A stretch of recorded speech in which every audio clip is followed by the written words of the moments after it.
अस्सलाम वालेकुम viewers, welcome to my channel. कैसे हैं आप सब लोग? उम्मीद करती हूँ कि सब ठीक ठाक होंगे, खैरियत से होंगे। आज एक छोटा सा व्लॉग रिकॉर्ड किया मैंने आप लोगों के लिए, क्योंकि हमारा आज का मूड था कि हम सारा का सारा दिन जो है वो बाहर स्पेंड करेंगे। कुछ हमारे प्लान्स थे, कुछ सेलिब्रेशंस हमने करनी थी, तो मैंने सोचा आप लोगों के लिए एक व्लॉग रिकॉर्ड करूँ। अच्छा, व्लॉग रिकॉर्ड करते करते एक बड़ी ज़बरदस्त सी चीज़ हुई, वो ये थी कि बहुत फेमस यूट्यूबर है मरियम परवेज़, उनसे मेरी मुलाकात हुई। और क्या हुआ उस मुलाकात में, कैसी रही वो मुलाकात, वो सब कुछ आपके साथ शेयर करूँगी, तो आपने वीडियो को एंड तक लाज़मी देखना है। इसके साथ-साथ अगर आप मेरे चैनल पर नए हैं तो आपने सब्सक्राइब करना बिल्कुल भी नहीं भूलना। अच्छा जी, असर के टाइम पर हमने जो है वो अपनी जर्नी को स्टार्ट किया, रेडी-शेडी होके हम लोग गाड़ी में निकले और थोड़ी-सी लॉन्ग ड्राइव की, और मगरिब के बाद हम लोग अपनी सिटी में वापस आ गए। और तकरीबन मगरिब से इशा का टाइम हो रहा था, तो बहुत ज़्यादा भूख लगी थी, क्रेविंग्स हो रही थी, तो ये हमने पापड़ी चाट बनवाई। इसके साथ-साथ हम लोगों ने गोलगप्पे बनवाए। गोलगप्पे जब भी इस तरह की क्रेविंग्स होती हैं, तो गोलगप्पे से बढ़कर मेरे नहीं लिहाज से कि कोई भी चीज़ होती है जिसका दिल कर रहा होता है, बहुत ज़्यादा मज़ा आता है इनको खाने का। और ये मटकी में उन्होंने स्पेशली ये खट्टा दिया हुआ था, तो ये तो बड़ी ज़बरदस्त सी एक चीज़ मुझे लगी। अच्छा जी, गोलगप्पे एंजॉय करने के बाद हम लोग यहाँ पर डिज़ायर पहुँचे।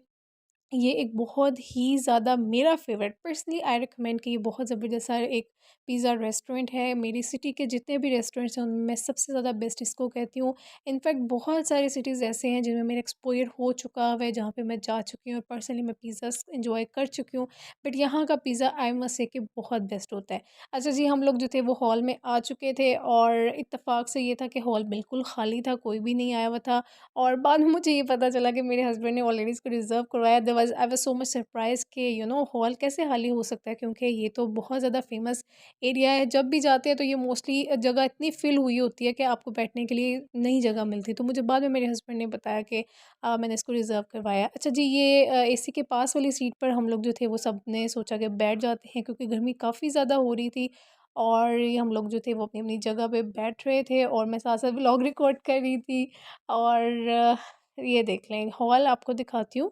छोटा है बट काफ़ी ज़्यादा कंफर्टेबल एनवायरनमेंट है, काफ़ी ज़्यादा पीसफुल एनवायरनमेंट है। यहाँ पर हमने काफ़ी सेलिब्रेशंस की हुई हैं, बर्थडेज़ हो गई, एनिवर्सरी हो गई, कोई भी छोटा-मोटा फंक्शन हो आप यहाँ पे कर सकते हैं। और बहुत अच्छी प्लेस है, आपको हर तरह से कंफर्टेबल एनवायरनमेंट मिलता है, स्पेशली स्टाफ इनका बहुत अच्छा है।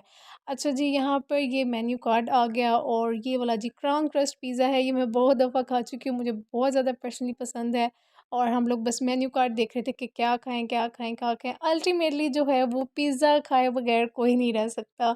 और पिज़्ज़ा के बारे में भी हम डिसाइड करे थे, देन हमने सोचा कि नहीं, जगह हमारे लिए काफ़ी तंग पड़ रही थी, क्योंकि हमें चेयर्स एडजस्ट करनी पड़ी थी, और फिर भी हम मेंबर्स पूरे नहीं आ रहे थे। तो फिर यहाँ पे ये चिलर के पास वाली एक टेबल थी जिस पे काफ़ी ज़्यादा चेयर्स अरेंज हो चुकी थी।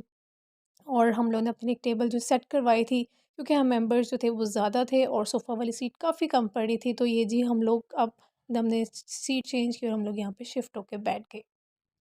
अच्छा जी, बैठने के बाद अब हम लोग डिसाइड करने लगे कि अब हमने क्या खाना है, कौन-सा पिज़्ज़ा मँगवाएँ। तो कबाब क्रस्ट और क्राउन क्रस्ट के दरमियान में हमारे दरमियान में काफ़ी ज़्यादा बहस होना शुरू की। अच्छा कि इनका बहुत, और तीसरे नंबर पे बेस्ट पिज़्ज़ा है रॉयल कबाब।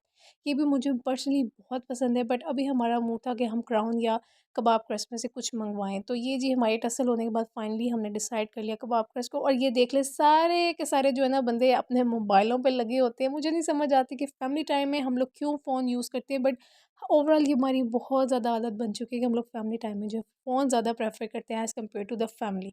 और ये जी हमारी सबसे बेस्ट चीज़, हमने अपने बेबी के मंथ की सेलिब्रेशन की ऑर्डर पे हमने केक तैयार करवाया, और हमने जब तक पिज़्ज़ा बन के आ रहा था हमने इस केक के साथ सेलिब्रेशन की, हमने केक कटिंग की और बहुत ज़्यादा एन्जॉय किया। अच्छा जी, पिज़्ज़ा बन के आ गया, देख लें आप, क्लोज़ व्यू आपको दिखा रही हूँ। बहुत डिफरेंट पिज़्ज़ा है, आपको देखने में तो शायद लगे कि ऐसे पिज़्ज़ाज़ बहुत सारी जगहों से मिल जाते हैं, बट नहीं। टेस्ट के पॉइंट ऑफ व्यू से पिज़्ज़ाज़ बहुत ज़्यादा ज़बरदस्त होते हैं, बहुत ज़्यादा मज़े का ये पिज़्ज़ा इनका होता है। इनके हाथ में मुझे लगता है कि डिफरेंट सा टेस्ट है और एक जादू सा होता है। अच्छा जी, अब ये पिज़्ज़े को हम लोग जो है वो बारी-बारी सब अपना-अपना हिस्सा जो है वो ले रहे हैं।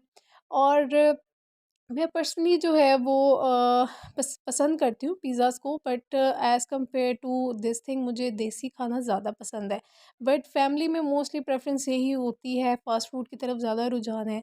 तो फिर हम लोग जब भी कुछ मूड होते हैं आउटडोर डाइनिंग का, तो फिर हम लोग पिज़्ज़ाज़ की तरफ आ जाते हैं। बट पर्सनली अगर मैं कभी अकेले जाऊँ, तो मैं देसी जो रेस्टोरेंट्स होते हैं जहाँ पे देसी खाना, जहाँ पे कढ़ाइयाँ, कबाब और इस तरह की चीज़ें मिलती हैं, मैं उनको ज़्यादा पसंद करती हूँ। लेकिन जी, ये मेरी प्लेट में भी पिज़्ज़ा रखा जा चुका है, और मैं साथ-साथ जो थी वो व्लॉग रिकॉर्ड कर रही थी, तो इसलिए मैंने अपनी प्लेट में खुद नहीं डाला। और ये मेरे हस्बैंड जो हैं ये अपनी प्लेट में डाल रहे हैं पिज़्ज़ा। और इसके बाद हम लोग ने जी है वो पिज़्ज़े को एंजॉय किया। मुझे पर्सनली चिली गार्लिक सॉस के साथ पिज़्ज़ा खाना नहीं पसंद, मैं सिंपल केचप के साथ इसको खाती हूँ। तो अभी मैं जो है वो पिज़्ज़े को एंजॉय करूँगी और हम सब लोगों ने जो है वो पिज़्ज़े को एंजॉय किया। बट आई मस्ट से कि जो अच्छा इनकी चीज़ देखें बहुत फ्रेश होती है, बहुत ज़बरदस्त इनके पिज़्ज़ाज़ होते हैं। ले जी ये खा लिया, अब हमने बर्तन सारे वहीं छोड़े और हॉल बिल्कुल जो था वो खाली था, क्योंकि हमने रिज़र्व करवाया हुआ था। और ले जी हम लोग ने वापसी यहाँ से निकल आए। ठीक है, ये स्टेयर्स इस तरह से नीचे उतरती हैं और फैमिली हॉल इनका जो है स्टेयर्स चढ़ के है। अच्छा जी, स्टेयर्स उतर लिया, अब यहाँ पर हमारा काम हुआ कंप्लीट, हमने सेलिब्रेशन भी कर ली, हमने जो है वो पिज़्ज़ा भी खा लिया और सारा कुछ कर लिया। अब लास्ट पर जो एक चीज़ थी वो ये थी कि हम लोग मेडिकल स्टोर पर रुके इससे पहले और वहाँ पे मेरी मरीम परवेज़ से मुलाकात हुई। अच्छा यहाँ पे मौसम देख लें बहुत ज़बरदस्त हो रहा था। अब देखें बादल कितने खूबसूरत आए हुए, हवा बहुत प्यारी चली थी। अच्छा मेडिकल स्टोर पे वो उनकी फैमिली रुकी और वहाँ से उन्होंने कुछ मेडिसिन्स ली, हमने भी उस मेडिकल स्टोर से कुछ मेडिसिन्स बाय की। उसके बाद इत्तेफ़ाक ऐसा हुआ कि उनकी गाड़ी मुसलसल हमारे पीछे ही आ रही थी। तो हम लोग जो थे वो जिधर जा रहे थे उनकी गाड़ी, हम उनकी गाड़ी का पीछा नहीं कर रहे थे, उनकी गाड़ी हमारे पीछे इत्तेफ़ाक से आई थी। डेफ़िनेटली वो हमें नहीं जानते, हम उन्हें नहीं जानते, बट ये एक गोले वाली शॉप है जहाँ पर जाके हमारी गाड़ी, यहाँ पे ये देखें गोले वाली शॉप है। हम लोग यहाँ से रात को गोला खाने के लिए गए और यहाँ पर ये देख लें। ये गोले वाली शॉप के आगे हम लोग जो रुके, इससे बिल्कुल पीछे जो है वो मरीम परवेज़ की गाड़ी आके रुकी और मैं देख रही थी उन्हें, वो भी वीडियो को साथ-साथ रिकॉर्ड कर रही थी, उनके हस्बैंड भी थे उनके साथ, फैमिली भी थी।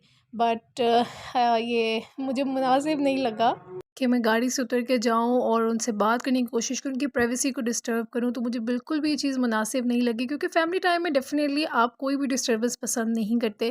ख़ैर इस तरह से मेरी उनसे मुलाकात हुई। वैसे तो मैं मरियम परवेज़ को काफ़ी टाइम से जानती हूँ, क्योंकि वो ना सिर्फ़ मेरी सिटी फ़ेलो हैं बल्कि हम लोग एक ही कॉलोनी में और इनफैक्ट एक ही लेन में रहते हैं, एक ही गली में हमारा घर है। तो मैं उनको जानती हूँ उनकी बारे में, लेकिन मैं कभी भी उनसे मिलने नहीं गई, बिकॉज़ आई डोंट नो कि पर्सनली वो कैसे रिएक्ट करेंगी, क्योंकि she is a famous YouTuber और आई डोंट नो कि रियल में वो कैसे रिएक्ट करेंगी, वो इतनी स्वीट रियल में है कि नहीं है, आई डोंट नो। अच्छा जी, ये गोले की मेकिंग है, जब भी मैं गोले के शॉर्ट्स लगाती थी मुझे काफ़ी कमेंट्स आते थे कि प्लीज़ इसकी रियल वीडियो लगाएं, तो ये मैं पूरी इनकी रियल वीडियो लगा रही हूँ।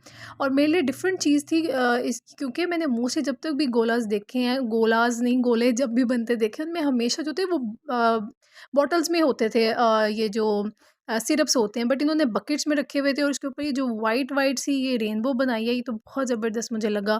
और हाइजीन का इन्होंने हमारे सामने थोड़ा सा ख्याल किया, बट अदरवाइज़ मुझे लगता है कि हाइजीन इतनी मेंटेन नहीं करते होंगे।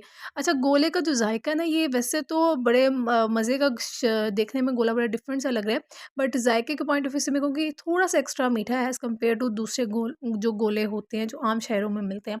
अच्छा जी, हमने गोला लिया और उसके बाद हम लोग वापस आ गए और वो लोग भी उनकी गाड़ी भी मुसलसल हमारे पीछे वापस आई थी। इत्तेफ़ाक कह लें, क्योंकि डेफ़िनेटली वो हमें बिल्कुल भी नहीं जानते, हम भी उन्हें बिल्कुल नहीं जानते। सिर्फ़ एक इतना पता है कि लाइक वो हमारे मोहल्ले में रहते हैं और उनको भी शायद ये पता हो कि हम उनके मोहल्ले में रहते हैं, क्योंकि मेरे हस्बैंड और उनके हस्बैंड की तो काफ़ी ज़्यादा सलाम दुआ होती रहती है। अच्छा जी, ये अब हम लोग डिज़ायर को हमने बाय-बाय किया और हम लोग अपने घर को पहुँचे। मुझे उम्मीद है कि आपको मेरा व्लॉग पसंद आया होगा। आपने मुझे कमेंट ज़रूर करना है। अल्लाह हाफ़िज़।